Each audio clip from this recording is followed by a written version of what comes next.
అమ్మయ్యా, వచ్చిన పని అయిపోయింది కాబట్టి మీరు నన్ను హోటల్ కాడ దింపేస్తే నేను నా సామాన్ చదువుకొని బయలుదేరిపోతా సార్. కానీ ముందు ఈ హెడ్లైన్ ఎట్లుందో చెప్పండి సార్. అధికార దాహంతో సొంత తమ్ముణ్ణే చంపిన అన్న. హెడ్లైన్ బాగుంది, కానీ అన్న ఎవరు? నరసప్ప సార్, ఇందాక మీరే అన్నారుగా. చంపడం నువ్వు చూసావా? లేదు, నాకెట్లా తెలుస్తుంది? నాకు కూడా తెలియదు. మరి ఇందాక నరసప్పకి అంత గట్టిగా వార్నింగ్ ఇచ్చారు సార్. అరెస్ట్ చేయాలంటే ఎవిడెన్స్ అవసరం గానీ వార్నింగ్ ఇవ్వడానికి ఎవిడెన్స్ తో పనే ఉంటుందత్తా. మరి నరసప్ప ఏమనుకున్నా వెళ్ళిపోయింది? దాని అర్థం వాడేదో దాస్తున్నాడని. నా కర్మ, అప్పుడే అనుకున్నా ఇంత తొందరగా ఈ ఊరిడిచి ఏడబోతున్నానా అని. కానీ ఏ మాటగా మాట సార్. మీరిచ్చిన వార్నింగ్ అయితే వర్షాకాలంలో కూడా చెమటలు పట్టినాయి సార్. కానీ ఒకటే పరిశాన్ సార్. ఏంటది? ఆ సీమ మిమ్మల్ని కౌగలించుకున్నప్పుడు వెనకకెంచి పద్మ మేడం చూసింది. పద్మ చూసిందా? అవును సార్. ఈ మర్డర్ మిస్టరీ ఎట్లాగో తేల్తలేదు కానీ కనీసం మేడంకి మీకు మధ్యలో జరిగిన స్టోరీ ఏందో చెప్పండి సార్, ప్లీజ్ సార్.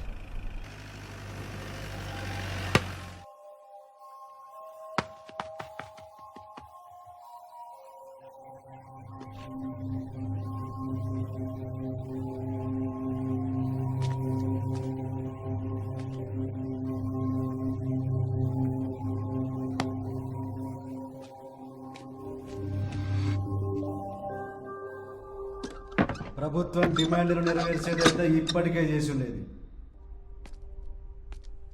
ఇక లాభం లేదు. మనం ఈ పోలీసుని చంపుతానే దిగొస్తుంది.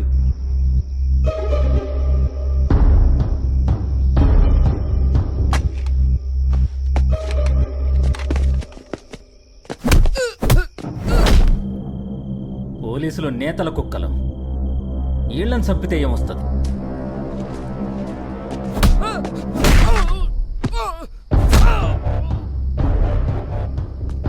మనది పేరుకే ప్రజాస్వామ్యం, కానీ దోచే దొరల రాజ్యం. దొరల కుక్కల మీద మనం జాలి చూపించాల్సిన అవసరం లేదు.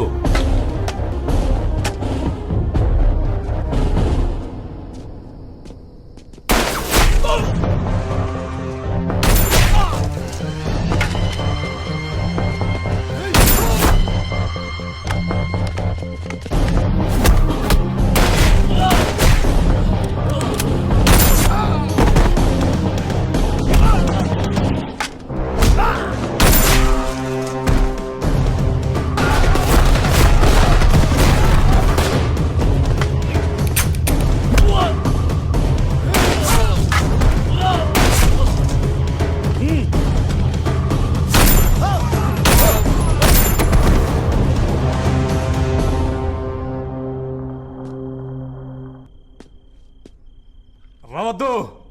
మీ వాళ్ళందరూ చనిపోయారు, నువ్వొక్కడవే మిగిలావు. లొంగిపో. దగ్గరకు రావద్దు, వస్తే కాల్ చేస్తాను. నో, అతను మావోయిస్టే కాదు. అవును సార్, ఈ స్కూల్ హెడ్ మాస్టర్, కానీ మావోయిస్ట్ సింపథైజర్. గాంధీల్ని ఠాగూర్ని తయారు చేయాల్సిన చోట మావోయిస్టులకి ఆశ్రయం ఇస్తున్నావా? ఈ ఫ్యూడలిస్టిక్ వ్యవస్థను అంతమొందించి నీకు కావాల్సింది గాంధీలు, ఠాగూర్లు కాదు, బోస్లు, భగత్ సింగ్లు. తుపాకీ పట్టిన ఏ సిద్ధాంతము గమ్యాన్ని చేరుకోలేదు. మరి నువ్వెందుకు పట్టుకున్నావు? నా ఆయుధం ప్రజల్ని రక్షించడానికి. నాది ఆ ప్రజల్ని దోచుకు తింటున్న ప్రభుత్వాన్ని శిక్షించడానికి.